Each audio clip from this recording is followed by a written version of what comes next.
rya Yesu Kristo, amahoro ya Kristo nabane namwe.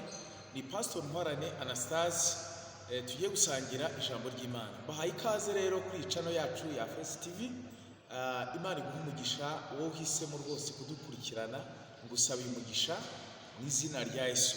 Kandi niba utarakora subscribe rwose wahita uyikora, ndetse ugakora like, ugasangiza n'abandi, ugakora share. Waba udufashije kugeza ubutumwa bwiza ku bantu benshi. Murabizi ko inyigisho tubigisha nizigamije gutuma abantu barushaho kubaho mu butsinzi ubwami bw'Imana, mugakiza bakabaho mu butsinzi, kuko abana b'Imana ni abana b'Imana, kandi mu isi nta kiruta Imana. Imana irakomeye, Imana isumba byose. Rero ni Imana isumba byose, abana b'Imana bakwiriye kubaho mu butsinzi, bakwiriye kubaho mu mbaraga, bakwiriye kugira ubudasa. Inyigisho zacu rero nizigamije gutuma abana b'Imana bagendera mu butsinzi bw'abana b'Imana, bagendera mu migisha y'abana b'Imana, bagendera mu bwiza bw'abana b'Imana, bagendera mu mavuta y'abana b'Imana. Nkwifurije kugendera mu mavuta y'abana b'Imana, nkwifurije kugendera mu mbaraga z'abana b'Imana, nkwifurije kubaho mu butsinzi bw'abana b'Imana. Rero ibyo wabigeraho ute? Mu gukurikirana izi nyigisho, mu gusenga, mu gusoma ijambo ry'Imana. Uko turushaho kugendera mu mahame y'ubwami bw'Imana, turushaho gusobanukirwa icyo turi cyo mu bwami bw'Imana, icyo Imana ishaka ko tuba cyo mu bwami bwayo. Rero wowe uko umeze si uko Imana ishaka kumera mu bwami bwayo. Ni ukuvuga ngo uri we ntabwo ari we Imana ishaka kuba we mu bwami bw'Imana. Uwo wiyita we, w'abantu bakwita we, uko wiyizi ko uri, si uko Imana izi ko ugomba kuba, si uko Imana ishaka ko uba. Ubwami bw'Imana rero turi abatsinzi ndetse kurushaho. Adusenga. Imana ndagushimiye, urakoze kubw'ijambo ryawe, kandi ugenderera uyu mwana wawe ugiye kurikurikirana, umuhe umugisha, umugire neza, nanjye umuhe umugisha, kandi umwe kuvuga ijambo ryawe nk'uko biri, mu izina rya Yesu, amen. Rero tugiye kuganira ku magambo akomeye, ndibuvugeho umwanya utari munini, ariko tuzakomeza kuvugaho amagambo avuga ngo gufata ibyo mu isi itaboneka ukabizana mu isi iboneka, kuzana ibyo mu isi itagaragara mu isi igaragara, kwakira ibyo mu isi itaboneka ukabizana mu isi iboneka. Rero hari amasi abiri ku bana b'Imana, ari isi iboneka n'isi itaboneka. Abenshi bagendera ku isi igaragara, bagendera mu by'isi iboneka, ariko ndagira ngo nkubwire ngo ibyo tubona byinshi biri mu isi iboneka ni ibyavuye mu isi itaboneka.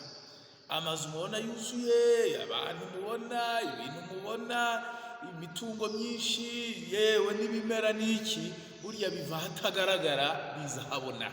Byabanje kuba hataboneka, byabanje kubaho umuntu atabibona, byabanje kubaho ari bito cyane cyangwa se bitagaragara, aho amaso y'umuntu atabibona, ariko biza habona, biza hagaragara.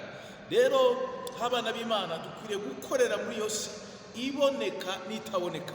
Dukwiriye gukorera muri iyo si y'umwuka, tukagira ibyo tubonamo mu isi y'umwuka, tukagira ibyo twakiramo mu isi y'umwuka, tukagira ibyo dufata mu isi y'umwuka, tukagira ibyo twumva mu isi y'umwuka, tukagira ibyo tubona mu isi y'umwuka, tukagira ibyo twakira mu isi y'umwuka, kandi tukabifata, tukabigira ibyacu, tukabyizera, tukabizana mu isi iboneka, tukabizana mu isi igaragara.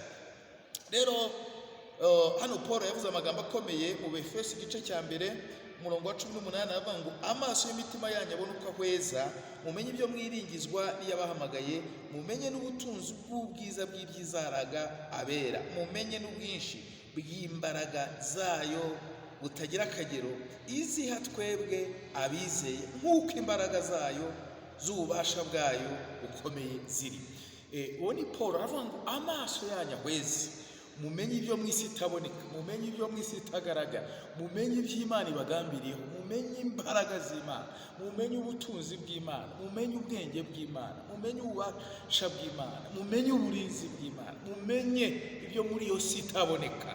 Nimubimenya mubigire ibyanyu, mubyakire mubigire ibyanyu, kandi mubizane mu isi igaragara. Isi igaragara ibibone, izo mbaraga ziboneka mu isi, igaragara, ubwo bwenge bugaragare mu isi igaragara. Ayo mavuta tubona mu isi itagaragara tuyazane mu isi igaragara. Ubwo butsinzi tubona mu isi itagaragara tubuzane mu isi igaragara. Rero hari abantu benshi bakoreye muri iyo si itagaragara bakorera no muri isi igaragara. Urebye abizera tubona bakomeye intwari zo kwizera, uhera kuri abo Aburahamu ari byo yumvaga, Aburahamu ari byo yabonaga ko ari sekuruza w'amahanga, yabonaga ko azabyara urubyaro muri iyo si itagaragara, akabyatura mu isi igaragara, akabivuga mu isi igaragara, ndetse Imana ihindura izina rye kugira ngo ibi yabonye mu isi itagaragara ibihamye ko ari ukuri. Abo bose bakoreye mu isi itagaragara. Uko niko Nowa yakoreye mu isi itaboneka, itagaragara, yumva umwuzure, yumva kurimbuka ku isi, arabibona, arabyumva, abizana mu isi igaragara, arabihanura, arabivuga, ntibabyumva, igihe kiragera biboneka mu isi igaragara. Mose niko byagenze. Mose nawe icyatumye ava kwa Farawo yari ahantu heza cyane, nuko hari ibyo yabonye mu isi itagaragara, nuko hari ubutunzi yabonye mu isi itagaragara ngo aburutisha ubw'Abanyegiputa. Ubwo butunzi yabonye mu isi itagaragara ngo yaburutishije ubw'Abanyegiputa. Hari ubutunzi ukwiriye kubona mu isi itagaragara ukaburutisha ubutunzi bw'Abanyegiputa, bw'abanyabyaha, ukaburutisha ubutunzi buriya bukuzengurutse. Rero ibyo bizagukundira ryari? Mu gihe uzagira amaso y'umwuka. Tuzakomeza kwiga inyigisho tubereke icyo twakora ngo tubone ibyo muri iyo si itagaragara, ngo dufate ibyo muri iyo si itagaragara, ngo twumve ibyo muri iyo si itagaragara, tubizane mu isi igaragara. Aricyo tuzavuga, aricyo tuzababwira, principe twagenderaho, amahame twagenderaho kugira ngo tubone ibyo muri iyo si itagaragara, tubizane mu isi igaragara. Tubona amazu yo mu isi itagaragara, tuyazane mu isi igaragara. Tubona abantu bo mu isi itagaragara, tubazane mu isi igaragara. Tubona ubutunzi bwo mu isi itagaragara, tubuzane mu isi igaragara. Rero Mose yabayeho muri ubwo buzima, bituma avuga ngo ndagusezereye Farawo, ndagusezereye inkoko nziza, ibyo kurya byiza, byo by'ibwami n'ibyubahiro nari mfite byose ndabisezereye, kuko hari ibyo nabonye mu isi itagaragara. Hari ubutware nabonye, hari imbaraga nabonye ziruta iz'Abanyegiputa. Kandi igihe cyaje kugera koko biboneka ko izo mbaraga yabonye, ubwo butunzi yabonye buruta ubw'Abanyegiputa, koko ko ari ukuri. Kuko igihe cyaje kugera bya bindi yabonye mu isi itagaragara biza mu isi igaragara ya Egiputa, biza mu isi igaragara y'abakonikoni, biza mu isi igaragara ya Farawo. Za mbaraga ziragaragara, bwa bubasha buragaragara, bya bitangaza biragaragara, gukomera kw'Imana kuragaragara, autorite y'Imana ikomeye kuruta iy'Abanyegiputa yaragaragara. Rero ibyo tubona mu isi itagaragara, nshuti yanjye, niba hari ibyo ubona mu isi itagaragara, izere, bifate, byemere, byakire, bihanure, bivuge mu isi igaragara. Igihe kizagera bizaboneka, igihe kizagera bizagaragara. Kuko na Mose igihe cyarageze biragaragara. Yavuye kwa Farawo bamuseka, aragenda ajya mu nabita impunzi bene wabo, ariko igihe kiragera, uko bamusekaga igihe cyarageze, igihe cyo kwigaragaza, igihe cyo kugaragaza bya bindi yakiriye mu isi itagaragara, igihe cyabyo kigeze. Yewe n'Abisirayeli bene wabo baramusetse, ariko mu by'ukuri igihe kigeze babonye ko Imana ya Mose ikomeye, babonye ko ibyo yabonye mu isi itagaragara bifite ububasha bukomeye cyane. Ibyo tubona mu isi igaragara rero biva mu isi itagaragara. Kandi iyo si niyo abarokore dukoreramo, iyo si niyo abana b'Imana dukoreramo, iyo si niyo abakozi b'Imana dukoreramo, iyo si tuyitegekeramo bigakunda mu isi igaragara. Rero reka tube muri izi mbaraga. Iyo tugiye mu rw'Abakorinto igice rwa 2 igice cya 4 umurongo wa 18, Paul aravuga ngo twe ntitureba ku biboneka, tureba ku bitaboneka, kuko ibiboneka ari by'igihe gito. Hejuru 16 agatangira avuga ngo nicyo gituma tudacogora. Dore impamvu tudacogora. Paul aravuga ati dore ibanga ryacu, dore password yacu, impamvu tudacogora.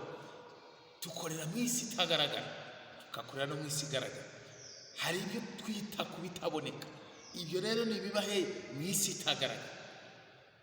Tugira ibyiringiro ibyo mu isi itagaragara. Nimwo tubonera ijuru, nimwo tubonera ubugingo, nimwo tubonera kwizera, nimwo tubonera uburinzi, nimwo tubonera ibyiringiro, nimwo tubonera gutabarwa, nimwo tubonera gukira indwara, nimwo tubonera ibitangaza, nimwo tubonera gusubizwa, nimwo tubonera amasezerano. Niho aho ngaho. Ariko ibyo byose ntibiheraho, bivayo tukabizana mu isi igaragara. Rero inshuti yanjye, nasoza nkubwira ngo haranira kugira amaso akwereka ibyo mu isi itaboneka kugira ngo ubyakire, kandi haranira no kugira ururimi rwatura mu isi iboneka ibyo mu isi itaboneka. Haranira kugira ururimi rwatura mu isi iboneka ibyo mu isi itaboneka. Haranira kugira amaso abona ibyo mu isi iboneka ibyo mu isi itaboneka mu isi iboneka. Hagarara mu isi iboneka ubona ibyo mu isi itaboneka. Hagarara mu isi iboneka wumva ibyo mu isi itaboneka. Hagarara mu isi iboneka wakira ibyo mu isi itaboneka. Paul ngo amaso y'umwuka yanyu ahweze, mumenye ibyo mwiringizwa n'iyabahamagaye. Mumenye muri iyo si itaboneka. Ndagusubizamo imbaraga.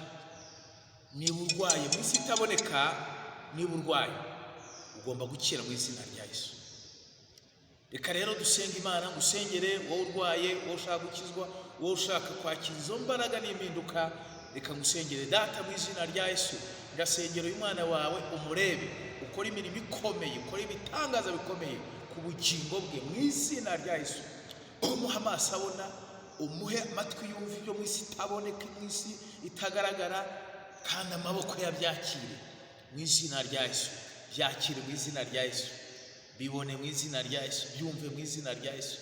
Akira gukira mu izina rya Yesu. Mu isi itaboneka umva gukira, kandi bizagaragarira mu isi iboneka mu izina rya Yesu. Amen.